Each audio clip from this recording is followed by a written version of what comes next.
So do you believe county leaders are prioritizing spending appropriately? No, absolutely not. Okay, criticism from District Attorney Nathan Vasquez after learning Multnomah County has spent millions on services for people convicted of crimes. It comes as the DA says his office is facing some of the largest budget cuts in the agency's history, raising a lot of questions around what services and who the county is prioritizing.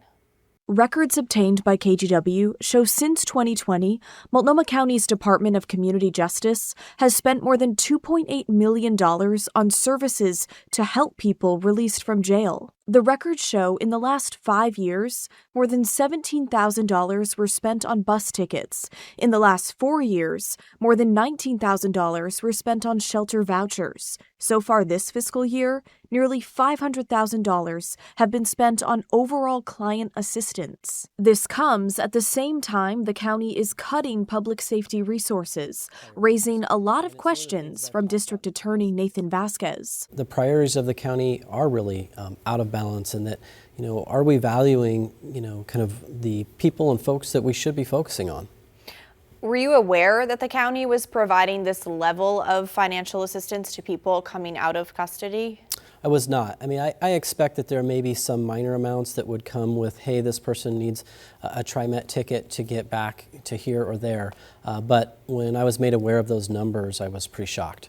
Okay, some advocates say spending money on this type of assistance for people leaving jail prevents them from reoffending. Do you see a value in these programs? Well, that's one of the questions I would have is, show us. Let's see it. Representatives from Multnomah County declined to talk on camera, but said in a statement, providing basic needs for people in need is central to the county's role.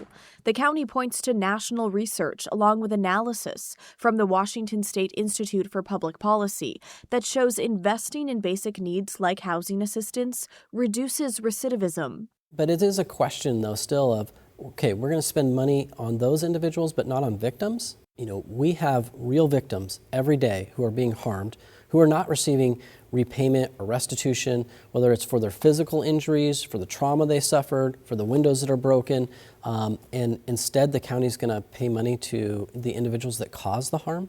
That's where I have a problem. So what sort of message do you think that sends to those victims? It really shows where the county's priorities are, and it shows that the victims are not the top priority. A spokesperson for Multnomah County says the county does fund victim services through several programs, including the Office of Domestic Violence and Adult Protective Services. There is also a victim services unit helping people learn their rights and navigate the justice process. Last year, they helped nearly 3,800 victims. Okay, the county says that victim services unit spent $75,000 in emergency assistance in the past year, but that's only part of the investment. That includes many of the same services given to people getting out of jail, like shelter support or a new cell phone. County commissioners are also recently approved funding for a reentry transition hub in the county jail, giving even more support to those behind bars, trying to ensure that they don't exit the jail into homelessness. District Attorney Nathan Vasquez tells me he plans to meet with county leaders to raise his concerns about money going to people who have committed crimes. A spokesperson for his office tells me they are losing 19 staff members due to this year's budget cuts.